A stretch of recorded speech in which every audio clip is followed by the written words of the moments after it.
Sacred sites India में आपका स्वागत है, जहां हम उपमहाद्वीप की आत्मा की यात्रा करते हैं। और आज हम उस स्थान के सामने खड़े हैं जिसने कभी उगते सूर्य की पहली किरण को समेटा था। भारत के पूर्वी तट पर, जहां बंगाल की खाड़ी ओडिशा की रेत को चूमती है, वहां एक ऐसा स्मारक खड़ा है जो विज्ञान और आध्यात्मिक भव्यता से निर्मित हुआ है। यह है कोणार्क का सूर्य मंदिर, सूर्य देव का एक विशाल रथ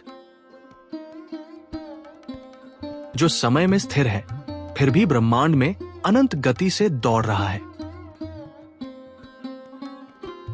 13वीं शताब्दी में पूर्वी गंगा वंश के राजा नरसिंह देव प्रथम द्वारा निर्मित ये सूर्य मंदिर केवल एक मंदिर नहीं था, यह पत्थर में उकेरा गया एक स्वप्न था। इसे पूरा करने में 1200 कारीगरों को 12 वर्ष लगे। मंदिर को एक विशाल रथ के रूप में बनाया गया था, जिसमें 24 पहिए थे, प्रत्येक का व्यास 12 फीट से अधिक।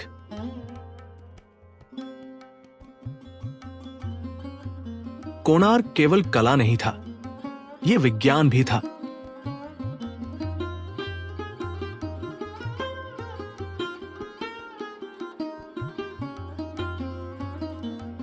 रथ के प्रत्येक पहिए केवल सजावट नहीं थे, उनके पहियों की छाया को देखकर समय का सटीक अनुमान लगाया जा सकता था।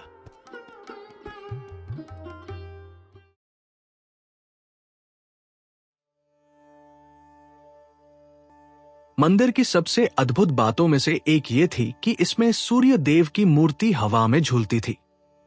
यह चुंबकों के प्रयोग से संभव हुआ था। कई विशेषज्ञ मानते हैं कि इस मंदिर में एक 52 टन का भारी पत्थर, जिसे लोस्टोन कहा जाता था, लगाया गया था, जो प्राकृतिक चुंबक के रूप में कार्य करता था।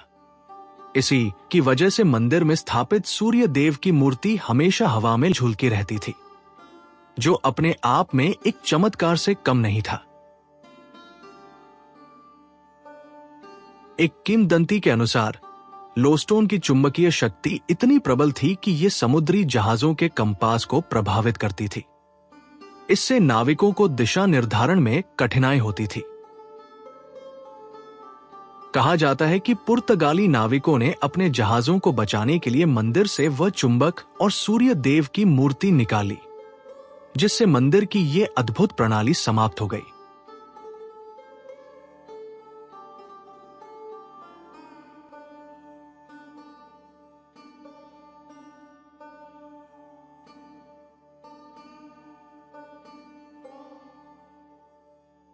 कोणार्क के भव्य सूर्य मंदिर से कुछ ही दूर एक शांत स्थान है, जहां इतिहास केवल दिखता नहीं बल्कि सुनाई भी देता है।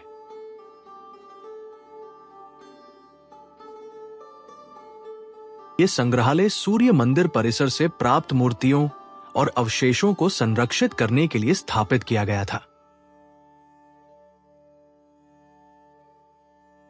कुछ टूटी हुई दीवारों से और कुछ कोणार्क की बदलती रेत से निकाले गए। संग्रहालय 4 दीर्घाओं में विभाजित है, जहां अद्भुत मूर्तियां, स्थापत्य के टुकड़े और कलात्मक चमत्कार संजोए गए हैं।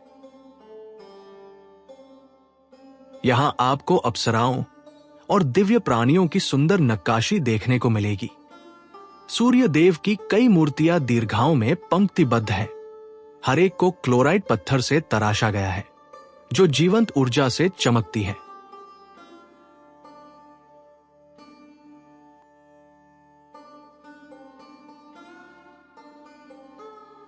आप देखेंगे सूर्य देव को हाथों में कमल लिए, कभी 7 घोड़ों के रथ पर सवार, वही ब्रह्मांडीय प्रतीक जो मंदिर की रचना में भी दिखाई देता है। डिजाइन की बात करें तो संग्रहालय की चारों दीर्घाओं में 207 प्राचीन वस्तुएं प्रदर्शित है, जिनमें मूर्तियों को दर्शाने वाली अन्य देवी देवताओं की आकृतियां शामिल है।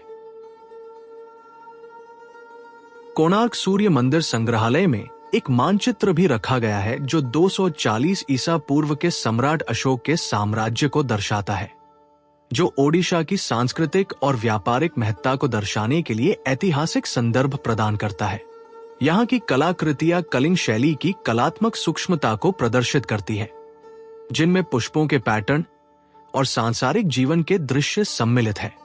प्रदर्शनी ये भी दर्शाती है कि कैसे ये नक्काशियां मंदिर की बाहरी दीवारों को ढंकती थी। सूचनात्मक पैनल संभवतः ये बताते हैं कि 19वीं शताब्दी तक मंदिर का एक हिस्सा गिर चुका था। इसके पीछे प्राकृतिक आपदाएं, आक्रमण या संरचनात्मक कमजोरी कारण हो सकते हैं।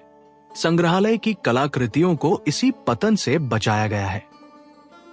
पत्थरों के विशाल टुकड़े जो कभी भव्य दीवारों, गर्भगृहों और मंडपों का हिस्सा थे, अब यहां विश्राम कर रहे हैं।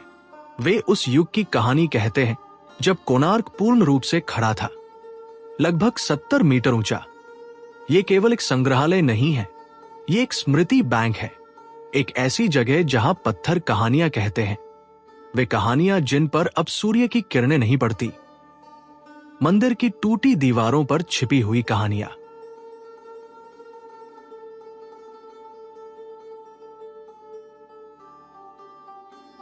सदियों की मौसम की मार और आंशिक विनाश के बावजूद ये मंदिर आज भी शान से खड़ा है, विस्मय और श्रद्धा दोनों का अनुभव कराता हुआ।